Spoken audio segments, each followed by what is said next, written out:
escritores que desde hace tiempo ha estado teniendo una representación muy grande, muy importante fuera del país.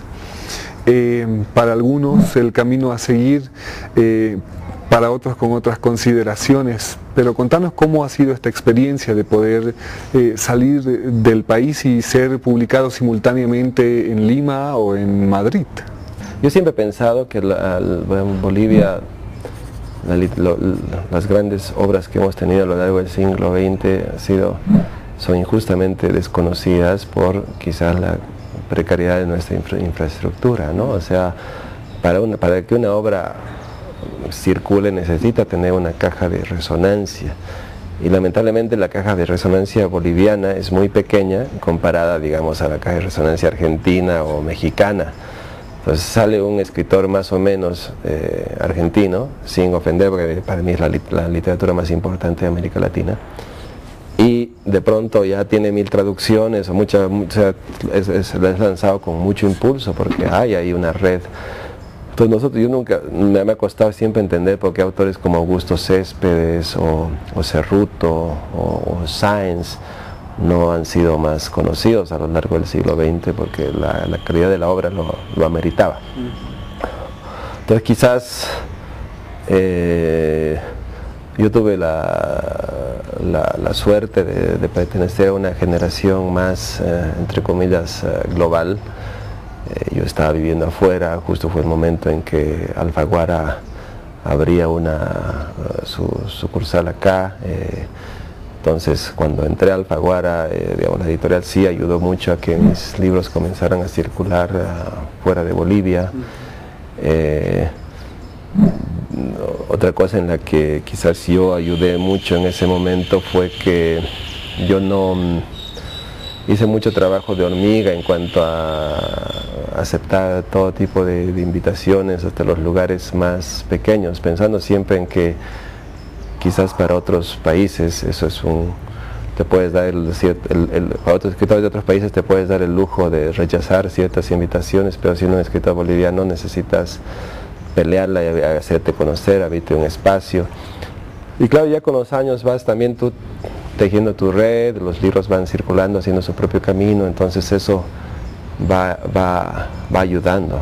Y lo cierto es que luego el internet ha ayudado muchísimo, las redes sociales, y en eso veo que ya se benefician mucho, no ya escritores de mi generación, creo que los que lo manejan mucho mejor son los escritores de la siguiente generación.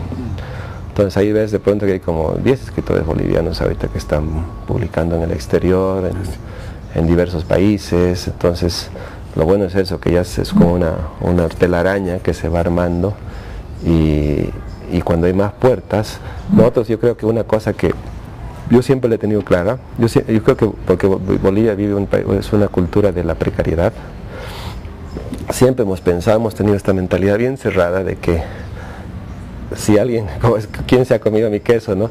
Si alguien pasa por una puerta, eso significa que los otros se arruinaron, ¿no? Si a un escritor boliviano le va bien, eso significa que a otros les va mal. Y hemos visto muchas veces ese tipo de lógica negativa, que es parte de nuestra mentalidad en Bolivia, que hay que cambiar, que creo que está cambiando con las nuevas generaciones. Y te das cuenta de pronto que más bien, si abres una puerta, se pueden abrir más para otros escritores bolivianos. Entonces de pronto hoy, por ejemplo, yo sé, está ahí Giovanna Rivero afuera, ella va a recomendar a otros autores bolivianos. Yo veo a los argentinos que recomiendan argentinos, los mexicanos recomiendan mexicanos, es lo más normal. Y yo estando afuera y teniendo ya varias puertas, tengo más opciones de recomendar autores bolivianos. Esa es la red que quizás nos ha faltado en Bolivia, ¿no? De tener esas cajas de resonancia, esos autores que estén circulando afuera y que puedan a la vez aportar, abriendo las puertas para los que vengan después, ¿no? Y que se consolide de una vez por todas la costumbre de leer autores bolivianos en el exterior. Hablemos de Iris, estás haciendo ciencia ficción, un género que quizá no se esperaba de vos, o no esperábamos, y que de repente ha tenido una gran aceptación además esta novela. Contanos cómo ha sido este proceso y de lo que va la novela además. Bueno, en principio quizás yo digo, no es que uno decide, voy a escribir una novela de ciencia ficción. Creo que la cosa es mucho más azarosa. Por ejemplo, yo estaba escribiendo una trilogía de novelas relacionadas con la violencia en Estados Unidos. Entonces escribí Norte, sí, la violencia y la frontera, escribí Los vivos y los muertos, la violencia del high school, en colegios de los adolescentes, y quería escribir una tercera novela y decía, ¿qué es lo que me toca? Y viviendo en Estados Unidos de 20 años, lo que más ha marcado ha sido el 11 de septiembre, ¿no? Y las guerras luego en Irak y en Afganistán. Entonces leí un reportaje sobre unos soldados psicópatas en Afganistán que comenzaron a matar indiscriminadamente a civiles así de su propia guerra. Y dije, aquí hay tema para una novela, ¿no? Me fascinó la idea como un símbolo de las aventuras imperiales en el nuevo siglo de Estados Unidos. Y comencé a leer sobre Afganistán e Irak. Y me di cuenta que estaba saturado del tema porque lo veía en las noticias en Estados Unidos todo el tiempo. Y le dije a un amigo, le dije, oye, tengo la idea, pero no sé por dónde ir. Y mi amigo, que sabía que yo era de chico un gran lector de ciencia ficción, me dijo, oye, ¿por qué no ambientas tu novela en Marte? Me dijo. Y yo me reí, quizás cuando una propuesta tan descabellada. O sea, si hubiera sido una propuesta más sensata, creo que no lo hubiera tomado en serio. Pero como era tan descabellada, me quedé pensando, ¿no? Y me dio vueltas la idea, ¿no? Y dije, no, mejor invento una región que sea mi propia región. Entonces comencé a buscar nombres. Y cuando se me ocurrió Iris, entonces de pronto me di cuenta que ya tenía un lugar, tenía a los soldados psicópatas.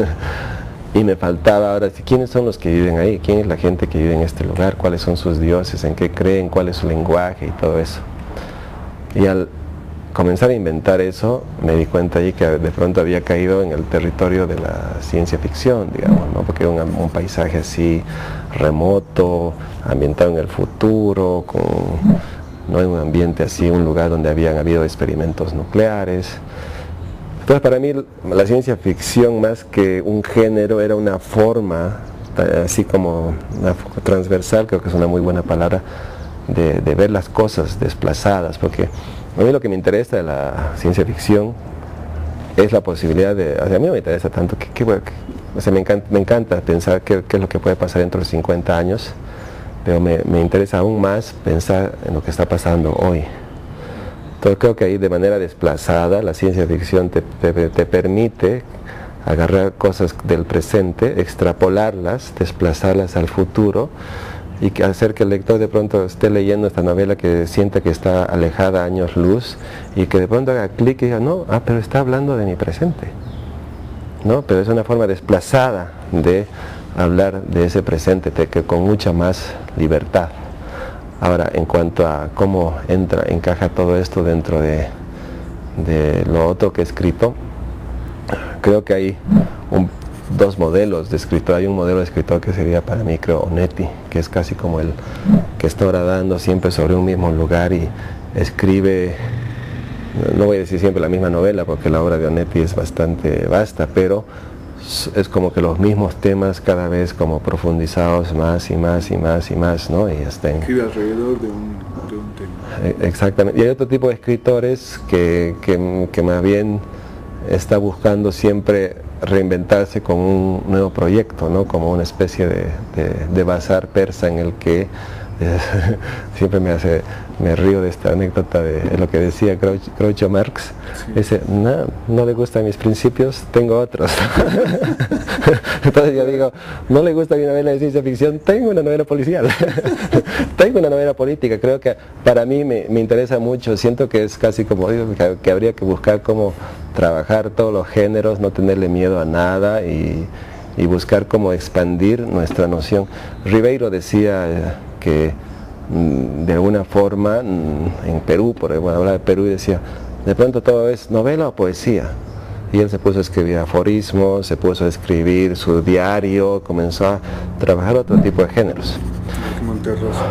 Claro, yo digo, bueno, quizás yo no tengo esa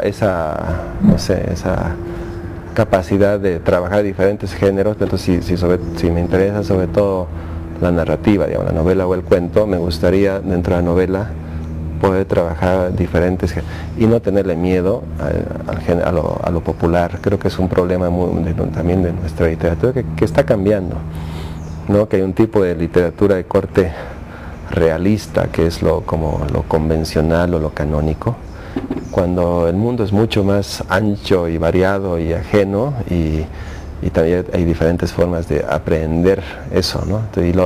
Y los géneros populares, el horror, el policial, la ciencia ficción, tienen mucho para darnos, de los cuales se puede aprender. Yo siempre pienso que qué fue lo que me llevó a la literatura. Fueron estas novelas policiales, fueron estas novelas de aventuras. Entonces ya con otra mirada, con otra edad, ya puedes volver a esos géneros y trabajarlos de otra manera, ¿no? Tratar de trascender esas leyes, ¿no?, del género y jugar con ellas, ¿no? Entonces un poco eso es lo que intento hacer en mi literatura. Gracias, Edmundo, por haber estado en Seres de Palabras. No, muchísimas gracias a ti, Edson.